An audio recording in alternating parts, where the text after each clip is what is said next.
Welcome to the Lost and Found podcast. I'm your host, Amanda. Join me each week as I rediscover my life's meaning, my passions, and my place in this world after leaving behind the only dream I've ever known. If you are dealing with self-loss, identity changes, career transitions, or you are still trying to figure out your life's purpose, then you're not alone.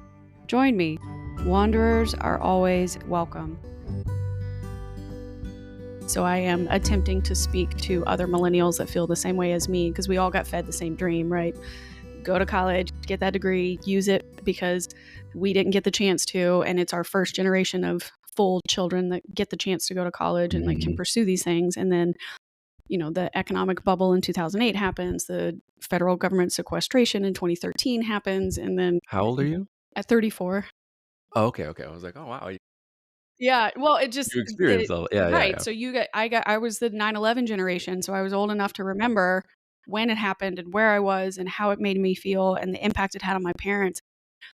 My father's marketing company did the recruitment marketing for, and still does, for the Army National Guard, and they have for the last 20 years. And the impact that it had on him when all these different things were starting to happen was, interesting and heartbreaking how the military industrial complex can pursue and ebb and flow and impact so many people's lives in ways that even if you're not a soldier. And so it was just interesting to watch all of that evolve and grow up under that and watch that, which I think obviously impacted why I wanted to join the federal government, because that's what I believed was ideal. You're supposed to be upholding the Constitution of the United States, and the integrity of that was so meaningful to me because I watched him do it in his own way. Anyway. Oh, great. It's Yeah, not supposed great. to. This show is not supposed to be about me today. It's supposed to be Wait, all wait, about wait. you. Do you edit this at all, or like? Yeah, I will. Okay, I'll edit great. some. So, But I think some of this is useful though. and see. No, it's okay. No, it's the listeners they get the I'll edit a lot of me mostly because I can't talk correctly, which you would think I would get better at this doing multiple shows a week, but they know that it's a better opportunity to hear me interact with someone else, just because it's really great to see me like talk about other things that are not just I'm really sad today. So this is good. You laughing is helpful. Okay. This is not a comedy podcast, right? Like it's a heavy podcast most of the time. Just it's the very beginning of the episodes. Like I was in a dark place, and so I've changed and grown a lot because of this. But Fantastic. People get to see you on that journey. Yeah. All right. Well, let's see if we can't be useful, and yeah. All right. So, everybody, welcome to the Lost and Found podcast. This is your host, Amanda, and I am so excited. We have a wonderful guest here today named Mike Tecku. He is a serial entrepreneur, artist, and seeker whose journey reads like a modern-day American epic, from a struggling songwriter who sold his guitar for $900 to a multimillionaire who has stepped away from traditional success. Michael's story is one of sacrifice, reinvention, and relentless pursuit of meaning. After facing many moments that have tested him, from walking on fire to watching his partner battle multiple sclerosis, Mike created the Momentum Longevity Shake, which is a revolutionary wellness brand born from personal hardship and deep purpose. He now lives on 20 acres in Wisconsin, working a few focused hours every day, and he's building a movement to help 100,000 people add better, longer years to their lives. Today, we are going to dive into what it truly means to get free, how to find and build your own masterpiece, and what it means to reinvent success on your own terms. So everybody, please help me welcome Mike. Thank you so much. That's the nicest intro I've ever had. I'm gonna just like record that, and every time I walk into a party, just like play it. Yeah. I'm looking for, I got to pay for this side hustle. So if you need an announcer, I will happily fly wherever you live. Presenting Mr. Tecku. Yeah. Why don't people do that? Yeah, I have been told I have a nice voice for radio, but that might have been. I used to have this radio show, like it was too ugly for TV. It was like a joke, it's like you have a nice face for radio. You have a face for radio, yes, yeah. But I'm sure they meant it as a compliment. I'm sure they did. I've learned to just, even the positive comments, is you let them pass by. The negative comments, you definitely let pass by. You don't want to get distracted by your ego. Yeah. But welcome to the show. I'm so glad that you are here. For any of my listeners who may not have heard of you or heard of Momentum Shake or your story yet, what do they need to know about you to understand the man that you are? I am in pursuit of growth. That is my main motivation for everything. So I build businesses to build myself. And this is my fifth multi-million dollar company. And every one of those stages has been an evolution, pretty much perfectly aligned with Maslow's hierarchy of needs. So you start off with everything is difficult, right? At every single level. And then once you acquire a certain skill to be at this level of growth, then you imagine you're at like a weight room, right? And you start off with the light weights and you get strong enough to where they feel like nothing. And then you can go, get on the harder and harder things. And that is kind of what business is. You start off with as a service business, and then you start hiring people.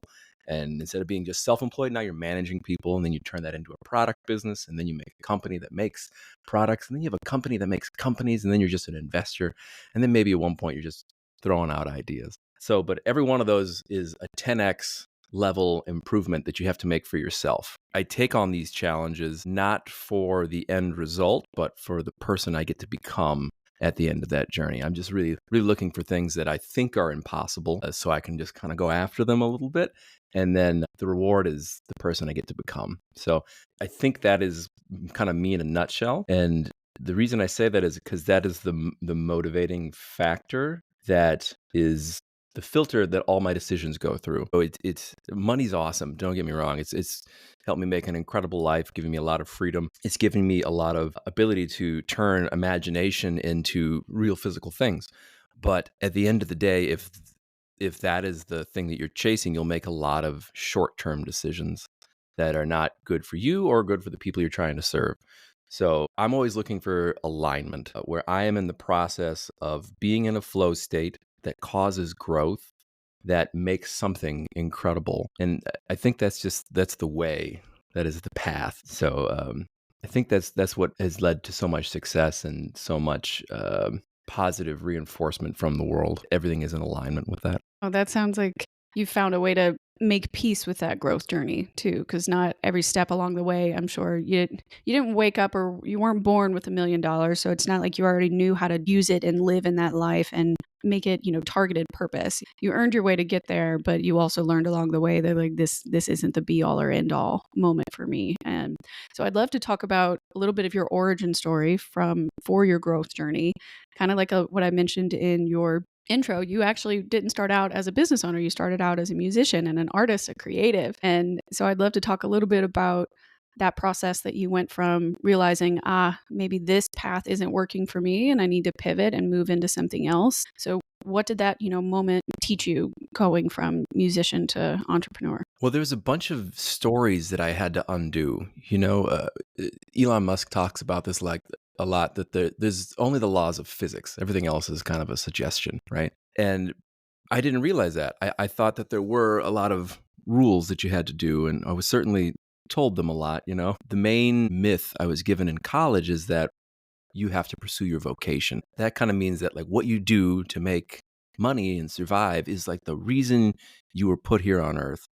And then if you extrapolate that, that means that's the reason that life exists. It's the reason the universe was made, for the way that I make a paycheck. It justified the expensive college, Yes. right?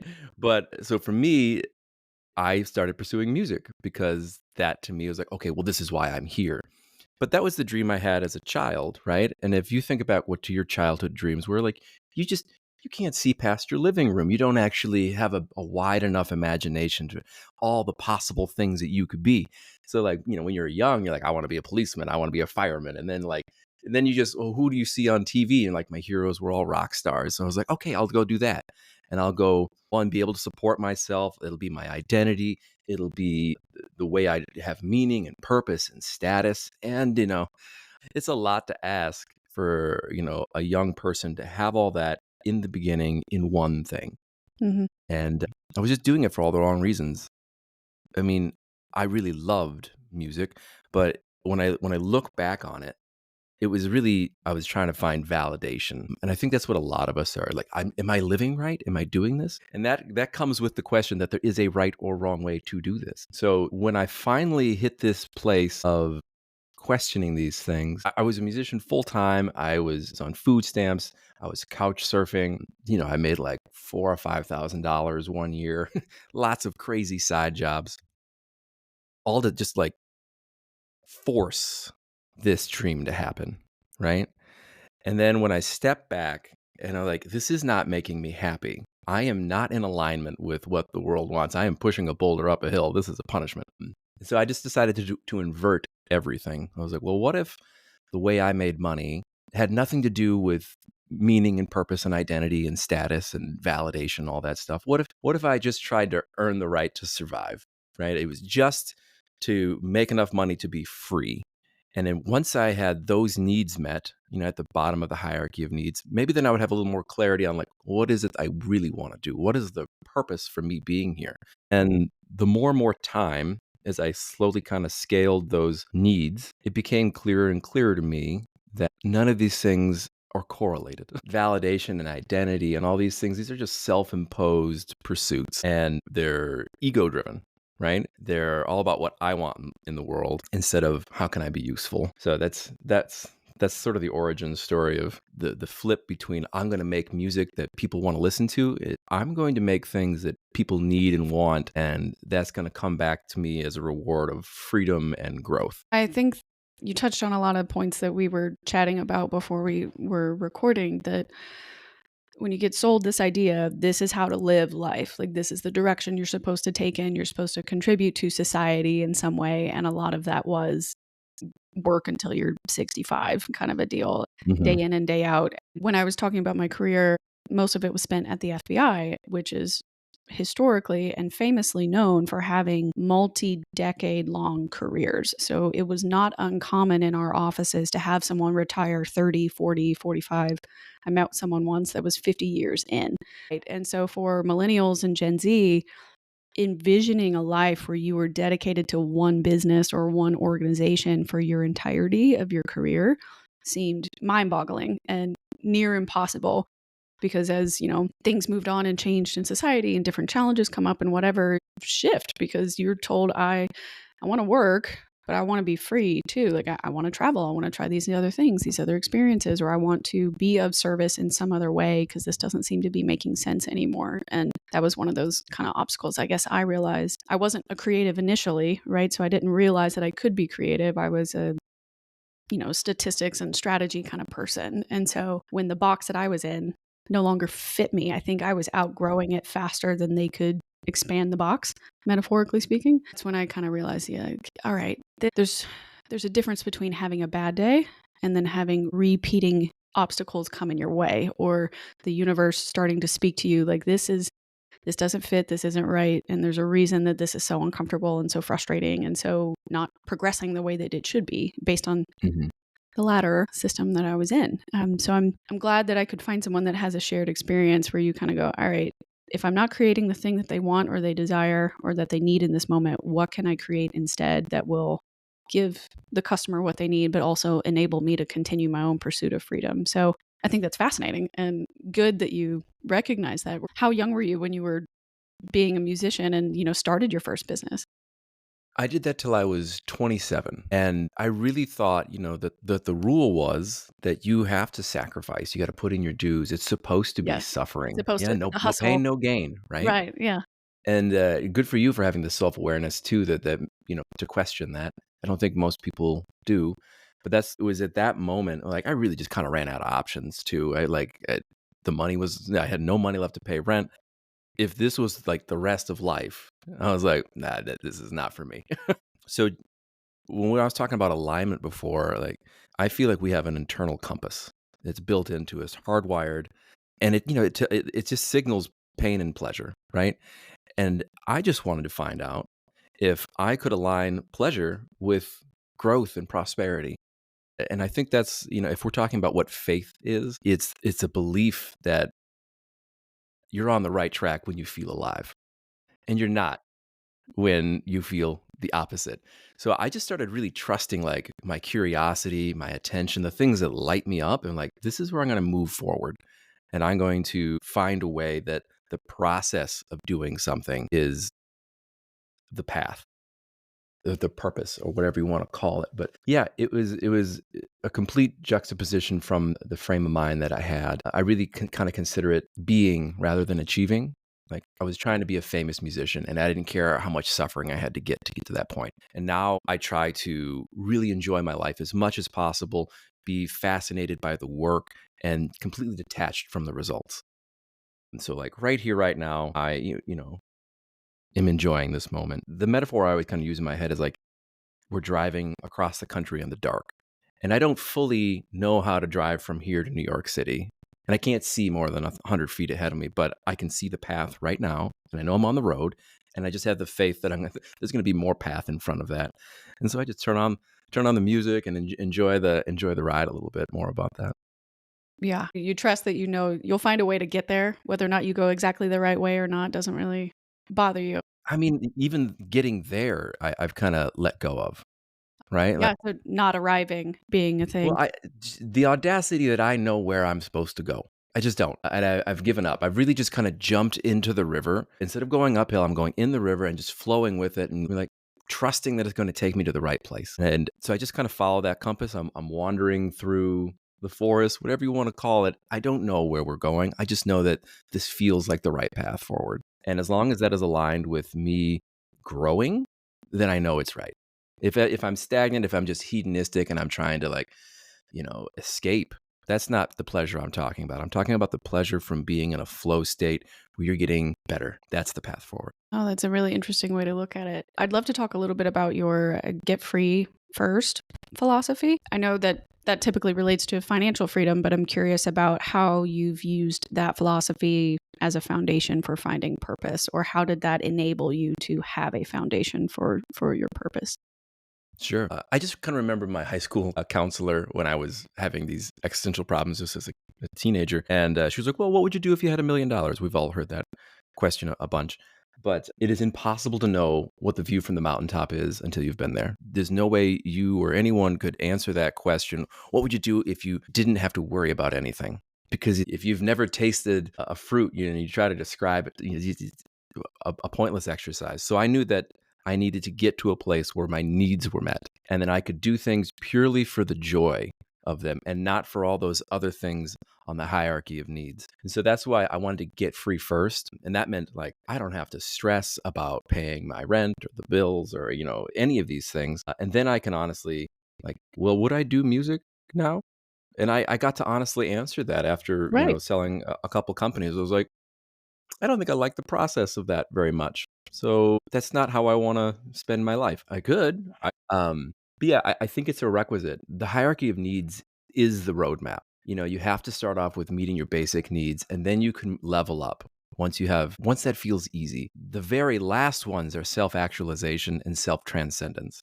And I feel like a lot of our society, maybe the first time in history, our generation is like trying to get us to start at self-actualization or self-transcendence, trying to like change the world as a young person. You can't even pay your rent, right? So we just don't know what we would truly want to do until those other things have happened first.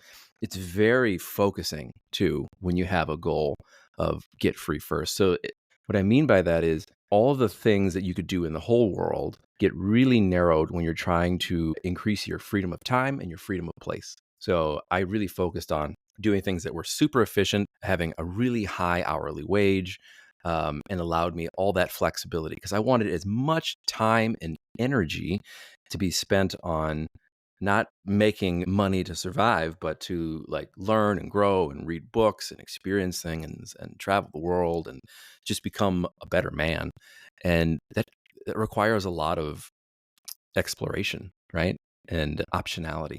So it narrowed my focus to things. Had very little value to provide the world at the time. So I was just, and I had a lot of time. So I started doing things like DJing weddings and catering and all kinds of like, I was a fit model, like trying on clothes. I was doing all kinds of crazy things to pay the bills. And when I was DJing weddings, I noticed that the guy I was working for had a photo booth. And this was in 2009. This was pretty novel at the time. And he was like the first entrepreneur I got exposed to.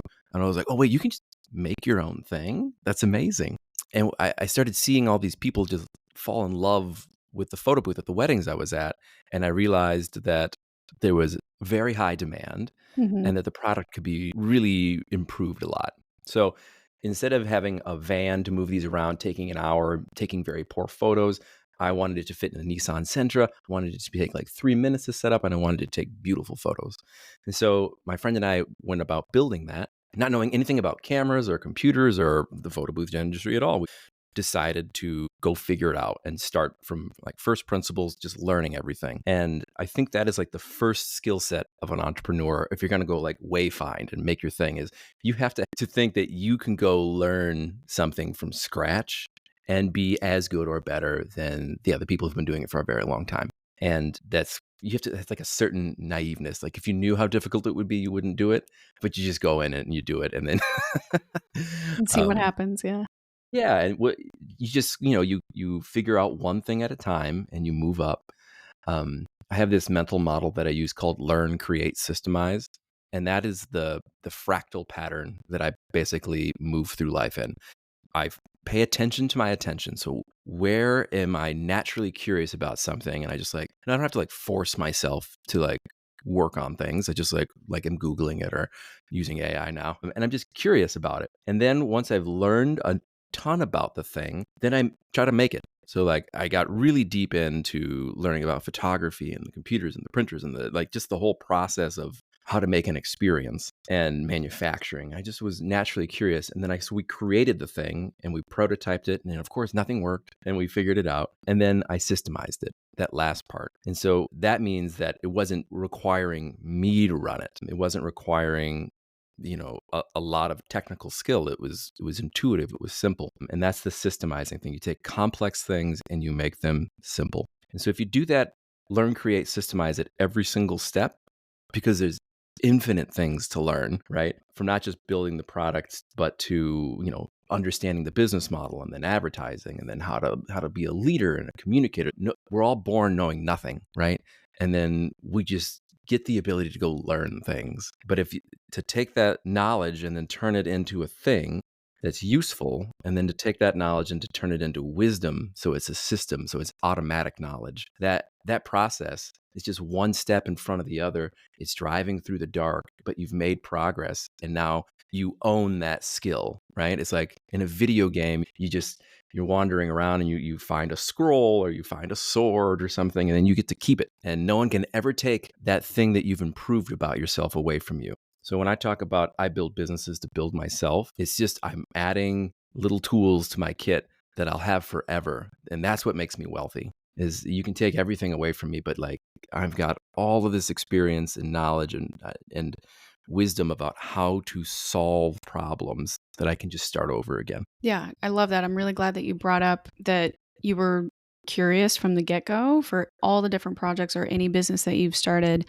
and that you were willing to learn each role for how to make that business work or how to make that product come to life or actually operate. And as you said, being a mechanic in some ways and putting it all together, understanding how each piece of your system fuses and works. And then you can identify where a problem might be or when something occurs, because you're like, that means this part's broken. I got to go back to this piece of the system and adjust that, and then it'll come out correctly or whatever. Do you think that your willingness to humble yourself, I guess, to like learn all of those different pieces before backfilling and hiring other people to come in, do you think that that made you a better boss or a better leader at all as well, or impacted how you run the business because you already did each role?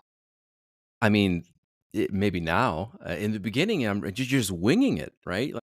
So it is nonstop like trial and error. And so that the path behind me is just a ton of failure and then learning and adjusting and moving forward. And so I don't even think of it as failure. I think of it as testing, right? And you just have when you know that you're going to have to try 10 things, 20 things, and then one of those will succeed and then you're going to try to make that better.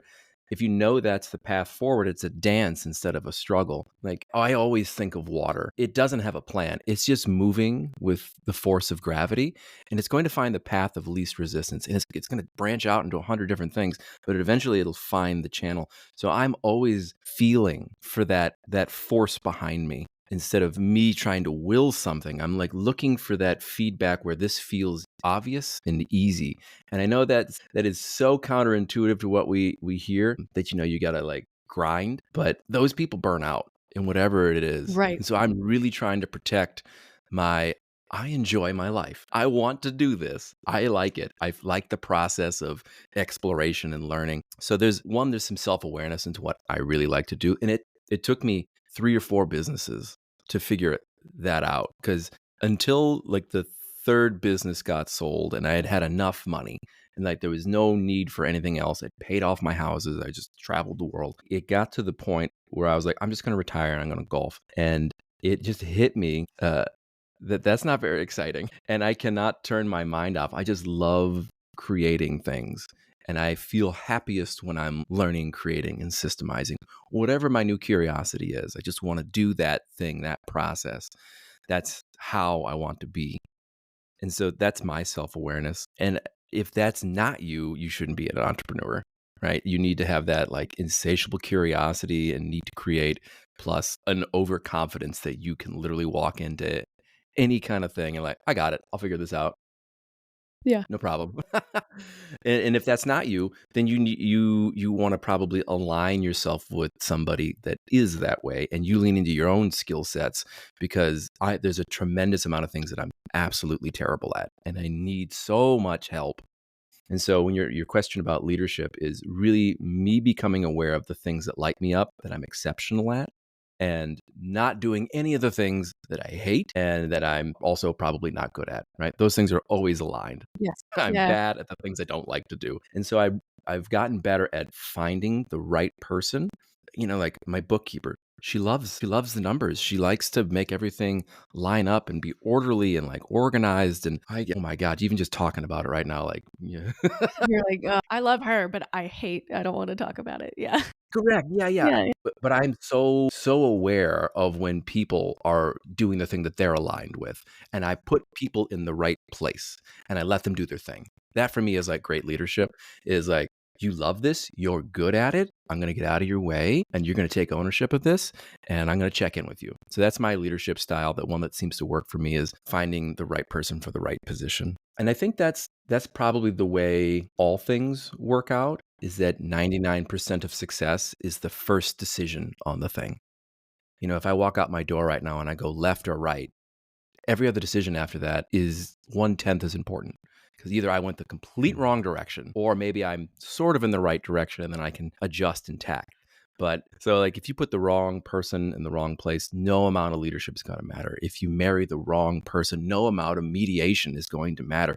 You have to get that first decision right. If you pick the wrong career, the wrong business to start, either you're going uphill or you're going with the flow of the river. And so that you want to spend an incredible amount of time on that first decision and get it right. And then everything else after that is going to feel easy and obvious. Yeah, I love that you brought that up, that being intentional with the decision that you're trying to make there. And when you talk about placing people in positions where they can feel supported and aligned with whatever it is that matters to them. And you're not standing in the way of what is possibly their purpose as well, out of ego or out of necessity. You're recognizing, okay, this is one of the best ways I can support my employee or my business partners or anybody else that I work with, is by letting them do what they're good at and watching them, pursue that and grow that. And inevitably you get the benefit of them helping your business, and it grows and it enables you to continue to do the things that you want to do as well, because you're not spending so much time on the things that you hate. But that's one dream for me right now, is to eventually get to a point where I can systemize and I can extend services to somebody else, because I know that I hate the editing process for this. I Mhm. know it's not my strong suit, right? Again, I studied counterterrorism for 10 years. Like I did not do videography, photography, audio engineering. So God bless anybody that still listens to this show at this point. But I swear there will be a day where I can enable somebody else to help me, and it'll just help elevate the show even better. I know that because there's somebody out there that knows more than me, and I can't wait to work with them and put them in place.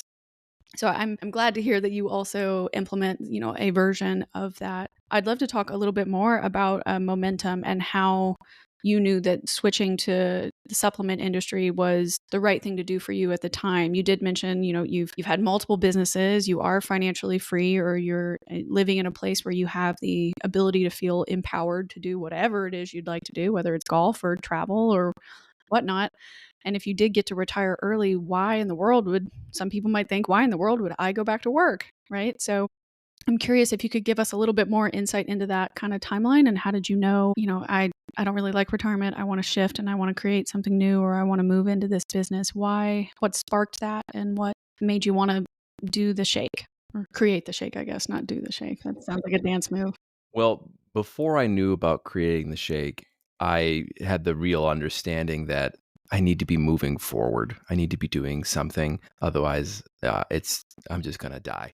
So that realization was super important, that the point isn't to win the game and quit. The point is to find a way to play the game and just keep enjoying it, right? There is no like escaping the game and like surviving. So I spent a couple of months being super depressed because I just didn't. And I think this is what happens to like, when we see celebrities and people just like blow up their lives. They've reached the end of all the achievable things, right? They can't get more famous, they can't get wealthier, and they're still not happy. And that is, you either reorientate yourself to be back to process instead of goal orientated, or you blow your life up and just try to start all over, because there's nothing more depressing to think that there's nothing left to do. And I was 35 at the time, and so I was like, there's nowhere left to travel. There's no reason to build anything. I don't have a reason to get out of bed, and so I decided to go back to building something. But the rules were, I was not going to do anything I didn't like doing the process of, and if I was going to pursue something,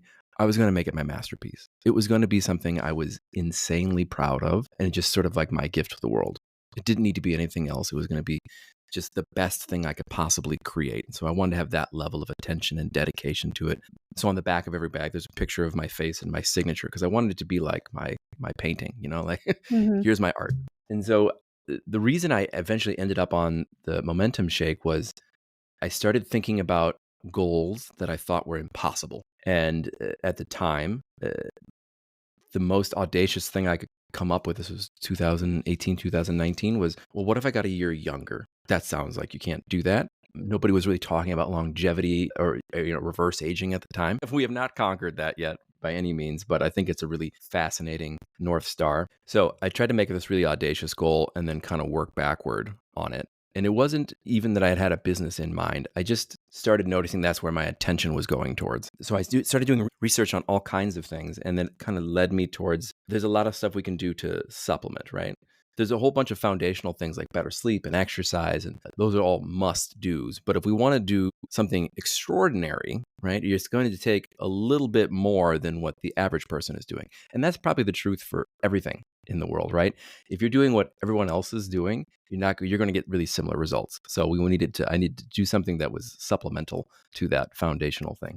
And so I studied 200 or 300 different supplements out there and realized that there was just a ton of noise and a lot of bullshit and perverse incentives to sell magic pixie dust. And so I started narrowing everything down to what is our body actually made out of and what is actually declining as we get older. And so that's going to be the foundation of what goes into my personal supplement stack. And so another year went by doing the research on that. And I'm taking, a bunch of pills and powders, and I was fine with it. It still had not occurred to me that this could be a business. This was just like a separate, area of curiosity. And then COVID hit, things got pretty stressful in the household. My girlfriend Stephanie runs a dance studio, and if you can imagine trying to run that during COVID. Oh gosh, no. Yeah, she got super stressed out to the point where she woke up one morning and she had just become completely blind in her left eye. And we obviously freaked out and Sure. had to go to a bunch of doctors, and we could not get clear answers. And then finally a doctor let us know that this is probably multiple sclerosis, which is an autoimmune attack. This is happening more and more in society, and I think it's a whole host of things, but stress was like the last thing to overfill the bucket, right? And so they said she had maybe like 2 years before she was in a wheelchair, didn't figure out a way to stop this attack, and she would lose vision in her other eye. And so we're like, oh my God. Okay, we are pivoting Yeah, whoa, hard it was very today. motivating. It's very focusing. Well, sure, So yeah. Makes you it went rethink your from, entire life. right. Well, it puts everything into perspective really clearly, that it doesn't matter how much time and money and things you have. If you do not have your health, you have absolutely nothing. So I realized, well, it was very motivating from this point of view. But the idea for the shake came in is that we're just doing, talking to dozens of doctors, we're reading all kinds of forums, and everyone's got, documentaries, everyone's got an opinion on what you have to do and foods to cut out and supplements to take. And almost all of it's just total nonsense. And really what she was suffering from, a lot of people are suffering from, is just something in your body isn't functioning correctly. And these are just the symptoms of it. And really, if you trace that all the way back, it's just aging at the end of the day. These things, heart attacks and cancer and a lot of autoimmune issues, like they don't happen to young people very often unless something is extraordinarily wrong, right? So they accumulate as you get older because damage in your body is accumulating. And so that became pretty clear to me. But it also, watching her struggle, she's taking all these pills and powders that, I'm suggesting, other people are suggesting. And then it got to the point where she just couldn't swallow them anymore. And so I started like mixing it up and putting it into ice cream. And then it turned into a drink. And then she was able to like take all of these things. And I was like, oh, I could really provide some serious value here by taking this really complex thing and curating it. So taking knowledge and turning it into automatic wisdom. So you don't have to figure all this stuff out. It's just done for you. And then I can make it easy, and instead of this horrific process of you buying everything and then trying to, spend 20 minutes every day choking something down, into something that's like a desirable, pleasurable thing. I feel like that would be a beautiful thing to try to create, and do it the opposite of the way everyone else is doing it, which is trying to have as big of a margin as possible. I think we were spending $500 or $600 a month. I was like, how can I, cut that by 75% and make it better and make it trustworthy? So those were the three things that I realized that could be a product, and they were worthy goals, and it was something I could make that would be exceptional. Like, what would be the 3-star Michelin restaurant version of a supplement? So that was the mission, and I spent the next 2 years going around the world trying to find the absolute craftsman of each ingredient. So that we were in Ireland, and that's where we get the whey protein from, because that's the one place in the world where there's year-round grass, and you can have a certification that these animals are out in pasture all day, every day. And really nowhere else in the world you can do that. And they don't make a ton of it, this really premium, expensive stuff. So like we had to make direct relationships with them. And that's what we kind of did for like every single ingredient, put it together, and then spent the next 2 years after that trying to perfect, how do you make this? Because most supplement companies are a marketer, and then they go find an ingredient that's popular, and then they go find a manufacturer who will put their label on a bottle. They never see the inside of the factory. They don't know how it's made. They don't know where it comes from. They're just really good at marketing. So I wanted to take the level of craftsmanship that all these ingredients were having, and then learn how to do that myself, so I could cut out all those middlemen and keep the price somewhat attainable.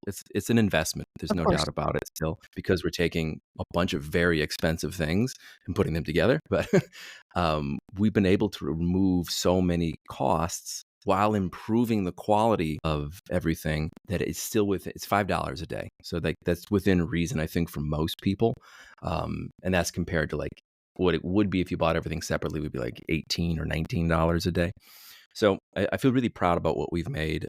I've made lots of different products, but I've never had the response, the force behind me where people are like, I love this. I don't want to go a day without this. It's changed my life. And so that's really motivating for me to keep making this better every single day. Yeah. It Well, was a long answer. no, Sorry. no, I love the answer, and I'm so glad that you shared so much. And because my next question was going to be, this is, as you've learned, this is a very saturated industry made up of a lot of businesses that have different motivations behind why they created either their product or why they market it in a certain way. For people that are looking for, I don't want to take 6, 7, 8 different items every single day, because you're right, it is expensive. It's maybe not sustainable for certain people's finances. What is so special about taking momentum just the once, or however many servings per day you may recommend? Why is that important or crucial for your product? And for anybody that is looking to downsize the amount of supplements they're taking, why should they pick momentum out of everybody else that's available out there that claims to be, I replace 75 vitamins, I replace 21 minerals, I replace whatever? why should they pick momentum out of all the choices that are there? We actually have almost no competition. When you move up the quality level, it's a really lonely place, right? Nobody wants to put in that extra effort and cost to try to achieve something great. So there's the competition is super stiff in the middle, right? And low end where like things are less expensive, but we're pretty much alone. We have no direct competition. So the difference between us and any other drink that you might have is that there are full doses of every single thing in there. Almost every other ingredient is like, we got 70 a billion different ingredients. They're trace amounts. It's supplement stuffing, I call it, pixie dust. So they may have 70 ingredients, but like 10 milligrams of each ingredient. And so if you don't know what 10 milligrams, it's like 2 grains of salt, right? Not going to do anything, but you're allowed to like write it. And then the ingredients that they're putting in are meaningless. So it'll be like 10 milligrams of a carrot or 15 milligrams of kale. If you can imagine How which small that is a really is. little tiny piece of kale would do for your body is nothing. Your body is not kale deficient. Your body is protein deficient. Your body is made out of collagen and hyaluronic acid and NAD. These are like the fundamental building blocks of your body. They're insanely expensive. And those are the things that we put in the shake, is what your body is made out of and what you're deficient in. Most likely you need to run on. You need magnesium to run on, right? And so we put those in at full doses at the most expensive form. There's like 30 different kinds of magnesium you could have, right? One is more bioavailable, one is a higher quality than another. And we just go for the most expensive, best one that we can possibly find on the planet. That is what we do at every single level of that. Just for like, so people can kind of understand how we do anything is how we do everything. Yes. We import vanilla beans from Madagascar and we extract the vanilla ourselves. And we probably spend more just on vanilla than most people spend on their entire product, right? The average margin on a supplement is 90 to 95%. Ours is 30%.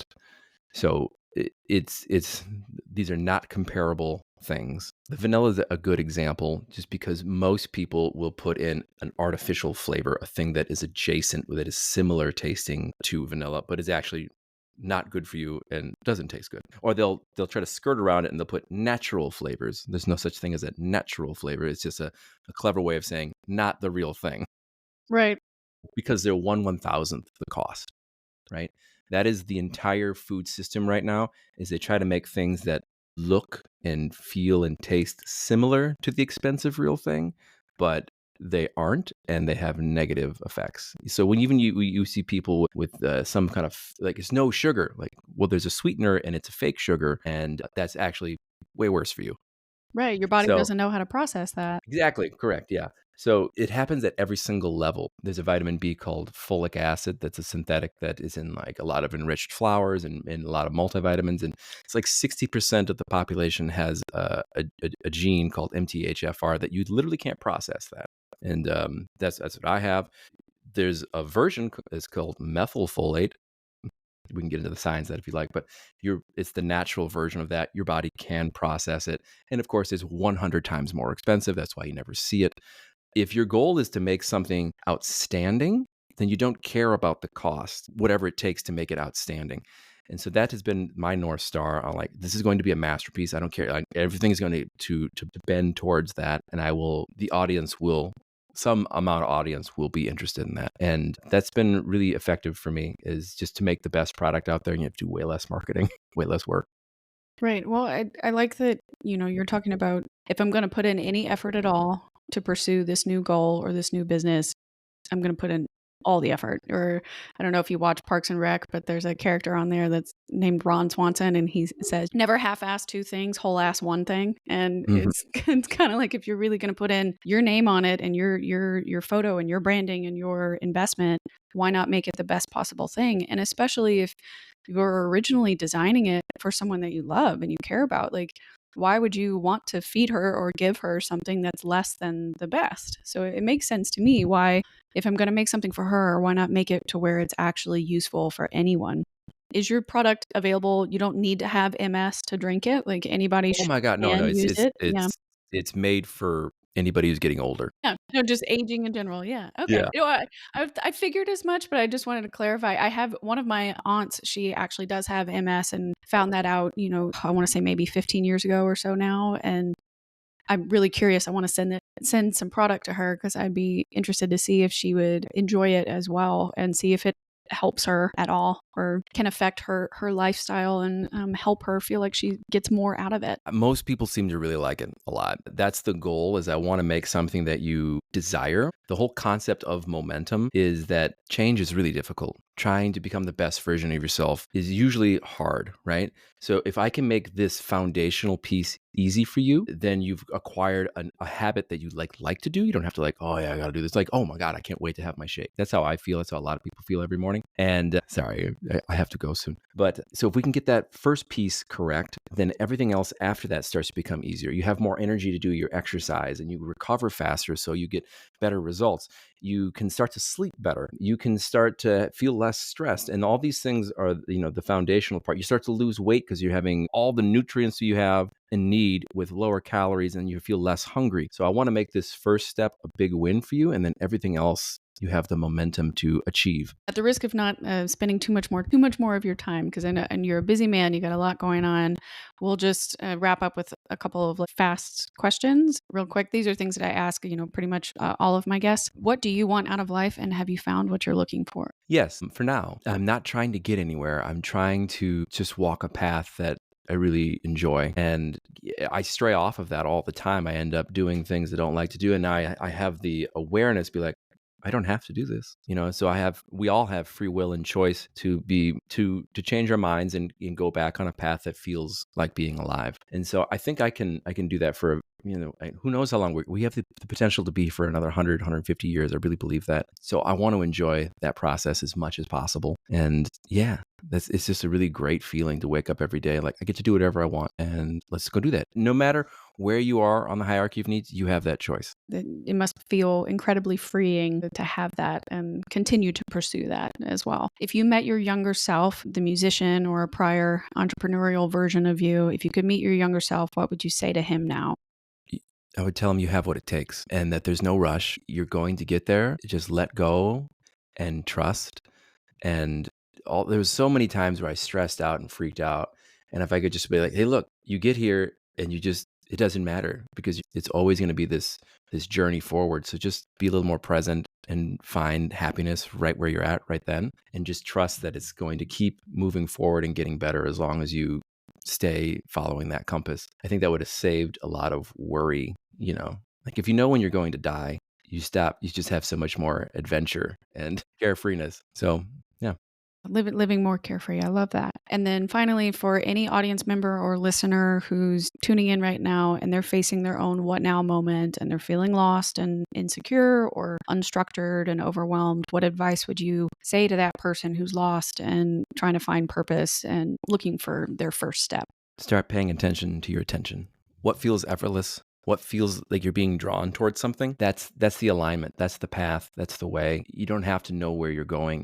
You just have to know what feels like you're alive. It's literally that simple. We try to make things very complex, but this was all figured out long, long ago, and it's beautifully simple.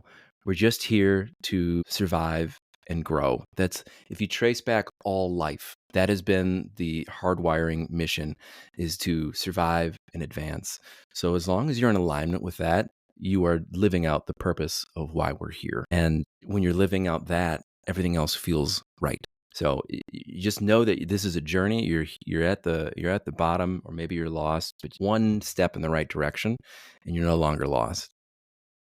Yeah, and I've heard it several times. Some guests have said that you're always one decision away from a completely different life. It's just whether or not you've got the courage to take that step and let it flow, right? Like you've said. Wonderful. Thank you so much for coming on the show. Please let everybody know, how can they find you? How can they engage with Momentum? What's the best way to either contact you or, Sure. access you? MomentumShake.com. Try it out, or you can email me if you have any questions about life or business or whatever at mike@momentumshake.com. Wonderful. Okay, everyone, I will make sure to put Mike's information into the show notes, and you know how to find me. We are on Instagram and TikTok and YouTube. You can always reach out at hello@podcastforthelost.com, and we'll tune in and see you next week. And remember, wanderers are always welcome. Oh, love it.